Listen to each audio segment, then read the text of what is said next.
Ah oui, j'oubliais aussi, ces fichiers-là, vous ne pourrez pas les récupérer par SCP ou SSH si vous n'avez pas de mot de passe sur votre session ou session utilisateur, quelle qu'elle soit. Là. Moi, j'avais pas de password sur ma session root, donc password.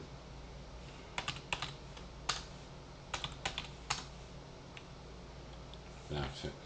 Donc là, je vais pouvoir atteindre ces fichiers-là dans le bon dossier via mon client FileZilla en SSH. Je vais masquer l'info. Donc ici,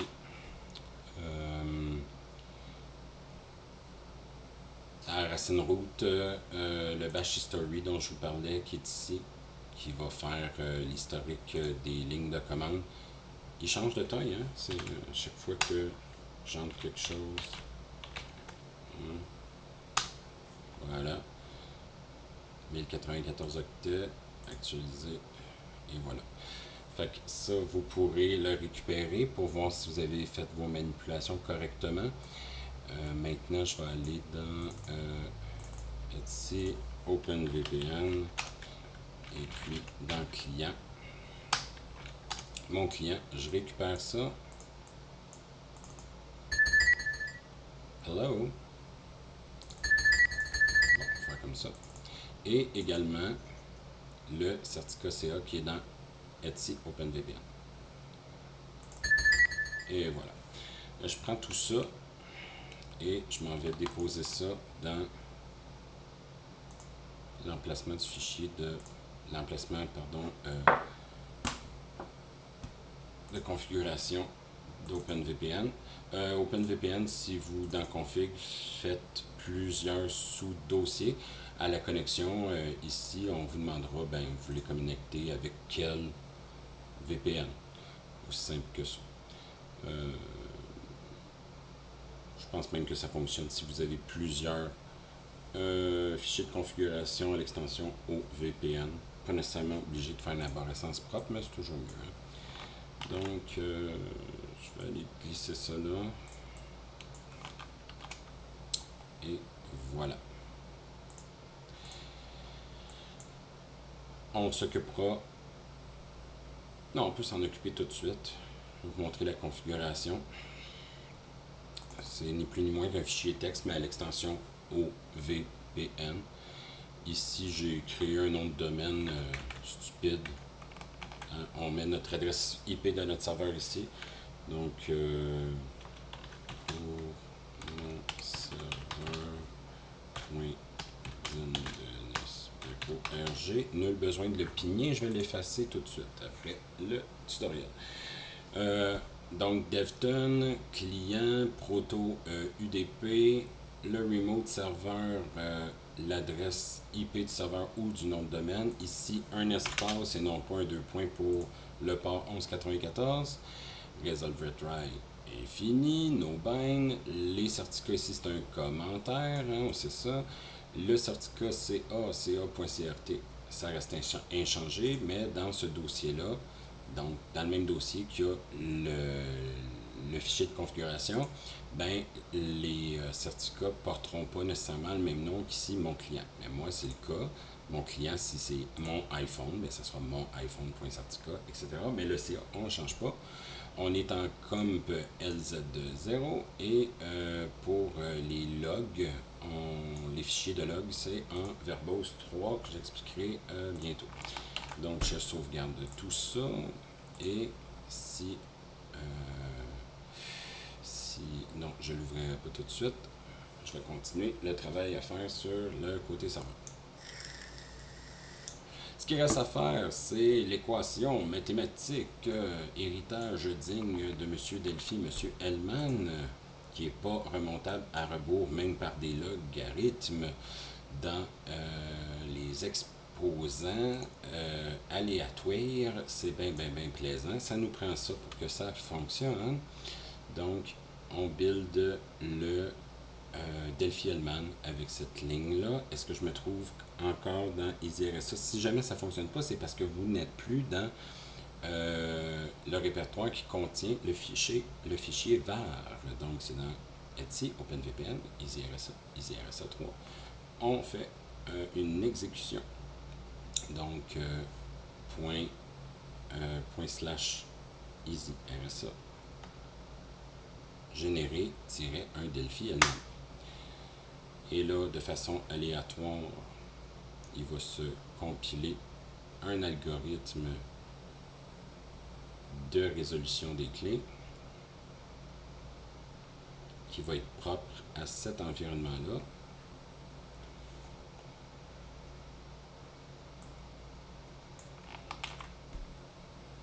C'est joli.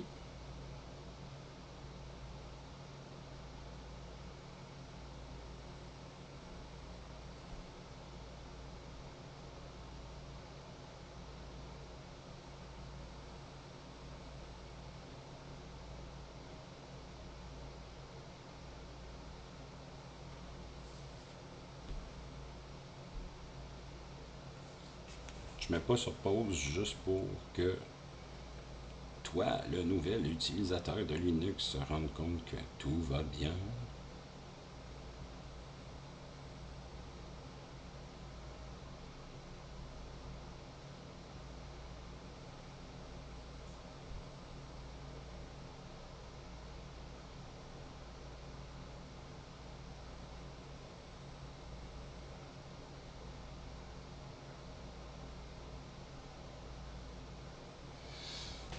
Ah ben, il est un petit peu plus long que d'habitude.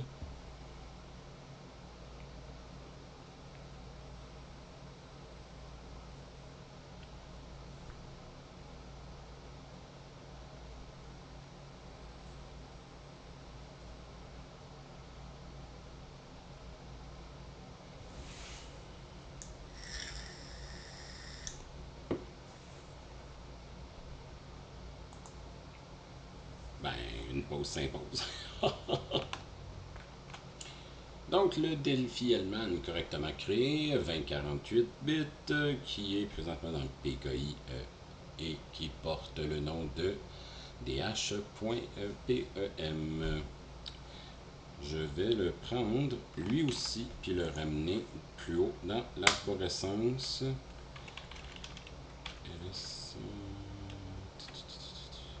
Je vais vérifier qu'il se trouve bien. Il est là également. Bon, maintenant, tout ce qui nous reste, c'est le fichier de configuration du serveur qui ne se trouve pas dans Etsy, mais dans les Share Folders. Donc, je vais aller rejoindre le C-User Share Doc OpenVPN Example Sample Config Files.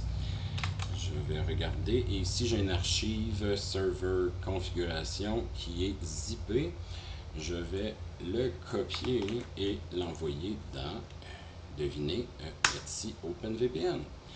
Donc si je retourne dans Etsy OpenVPN, je le vois, il est ici. Donc si je le gunzip, le gz unzip, server configuration gz. Si je regarde, il est ici maintenant, il est dézippé, l'archive originale, elle n'est plus là. Donc, j'ouvre mon utilitaire d'édition de texte léger nano et je nanoise le fichier de configuration. On n'est pas obligé de fermer le service parce que il était not running tantôt. Mais ça se peut que si jamais vous voyez que ça plante, faudrait arrêter le service OpenVPN. Mais bon, c'est pas le cas ici. Et puis, on va faire un petit tour des paramètres rapide. On se souvient tantôt, le port, bon, ici, si on ne touche pas, ce qu'on nous dit ici, c'est que les commentaires sont interprétés par le logiciel, soit par des dièses ou par des points-virgules. Donc, le point-virgule n'est pas un enable, c'est un disable quand on a plusieurs options. Donc, ici, on laisse ça inchangé. Le port, c'est 1194. On se souvient tantôt que c'était proto UDP, qu'on était en Devton. Puis il y a une explication pour chacun des paramètres. Et ensuite, le paramètre est éditable, soit enable, disable. Le CA certificat. Et là, c'est là où le bas blesse. Mais là, tout est dans le même dossier que tout est dans le même dossier que le fichier de configuration que j'ai ramené dans Etsy OpenVPN. Donc, je n'ai pas besoin de parler de l'arborescence, mais au moins avoir le bon nom. Et quel est le nom du certificat dans mon cas? C'est mon serveur certificat. C'est bien ça? Oui. Ici, la clé, c'est la même chose. Petit clic droit ici. Parfait. Et pour le Delphi Hellman, faites attention parce qu'on disait qu'on pouvait le générer de nous-mêmes en mettant en output ce nom-là, et ce n'est pas le bon nom. Je ne l'ai pas généré de cette manière-là. Il s'appelle juste dh.pem, puis il est aussi dans Etsy OpenVPN. On continue. Ça va. Server Bridge, ça va. Pour ce qu'on veut faire. ifconfig push. Ici, ça c'est essentiel pour que tout le trafic réseau soit redirigé. On enlève le point-virgule. Ça, ici, c'est une option qui vous sert à ce que les clients puissent se parler entre eux. Un client distant va rejoindre le sous-réseau local de votre serveur, va avoir une adresse IP attribuée. Si vous voulez faire du remote desktop ou envoyer des trucs en SSH via ce nouvel environnement local mais distant par tunnelling, si vous voulez que chaque client puisse se connecter entre eux d'une façon ou d'une autre par le serveur qui fera office de point central dans votre toile d'araignée, il faut le enabler, il faut l'activer. Moi, je désire ça. Oups. Pour les push DHCP options pour le DNS, ça c'est le DNS, c'est l'adresse de OpenDNS. Je pense qu'ils ont mis le secondaire, puis ensuite ils ont mis le primaire, mais bon, on s'en met toujours deux, n'est-ce pas? Donc, c'est le numéro de DNS dont je vous parlais à peut-être, sous toute réserve, mettre dans votre dans vos deux cartes réseau, soit la TAP et celle de OpenVPN et votre physique. Ensuite, est-ce qu'il y a autre chose d'intéressant? Comme LZO, c'était déjà le cas dans notre fichier de configuration dans notre environnement Windows. OK, persistent, c'est beau. Ici, si vous avez un environnement non Windows, mais vous pourrez attribuer un user puis un group. Ça peut être pratique pour la lecture et l'écriture de certains fichiers. Cancel. Bon. Et dernier paramètre ici, il s'agit du log. On dit ici qu'on ne peut pas choisir les deux à la fois, c'est un ou l'autre. Donc, il va avoir un log OpenVPN, un log file qui va se trouver dans le dossier OpenVPN, program file OpenVPN log pour l'environnement Windows. Ça va se partager, puis dans votre environnement Linux distant, dans votre serveur, ça va être dans le dossier de Etsy OpenVPN. On ne peut pas choisir les deux, donc je vais choisir le log conventionnel. Puis ici, en option, j'avais mis Verbose 3 pour l'autre, je le mets aussi ici. Je pense que c'est bien si c'est cohérent les deux ensemble. Mais, exemple, on dit ici, si on choisit 9, mais ça sera extrêmement bavard. Tout va être consigné, la moindre petite action dans les logs. Puis si vous voulez plus au niveau du diagnostic et tout ça, peut-être prendre un 5 ou un 6. On dit ici pour le 0 que ce sera que pour les erreurs fatales. Assurez-vous, je crois que c'est bien quand les deux sont cohérents, et la partie cliente et la partie serveur. Mais il est possible que la partie cliente ne compile dans son log que ce que vous lui avez demandé. Mais j'imagine que si le chiffre est plus haut du côté client que du côté serveur, il y a quelque chose qui ne va pas fonctionner. Donc, je sors de Nano.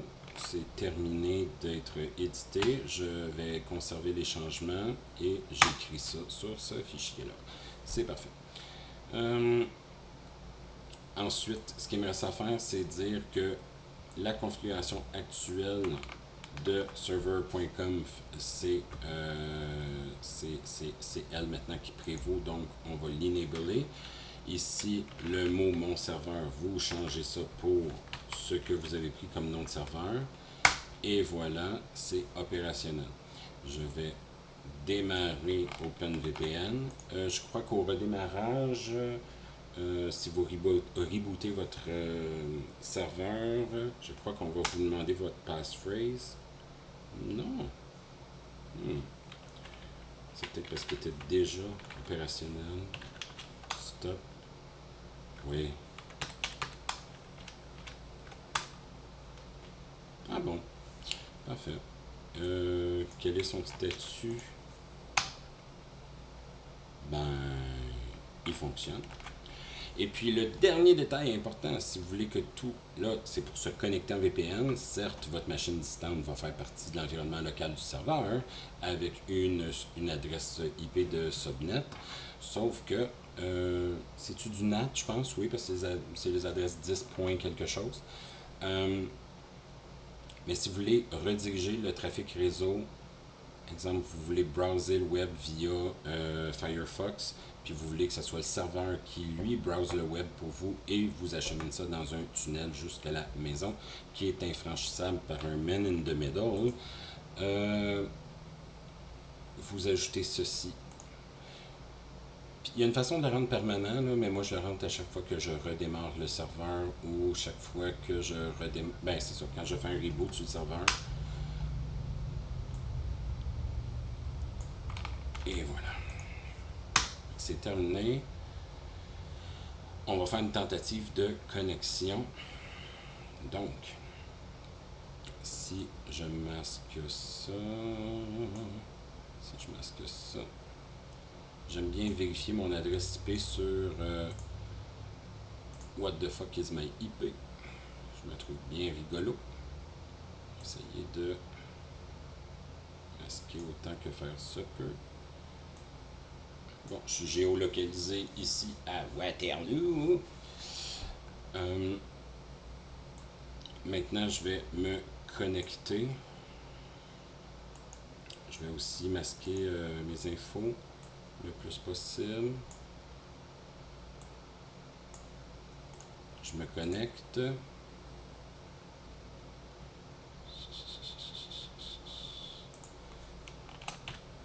J'entre ma passphrase de client.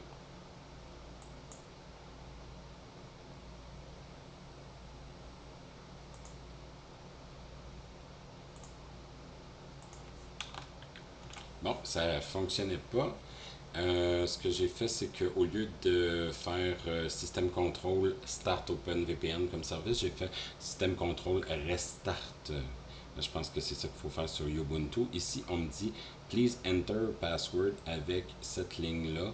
Vous la copiez carrément et vous la mettez directement là. Et magie, là, ça fonctionnera.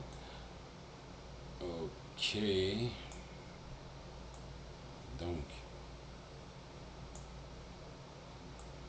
en cachant le plus mes infos, je vais tenter de me reconnecter avec mon client Windows.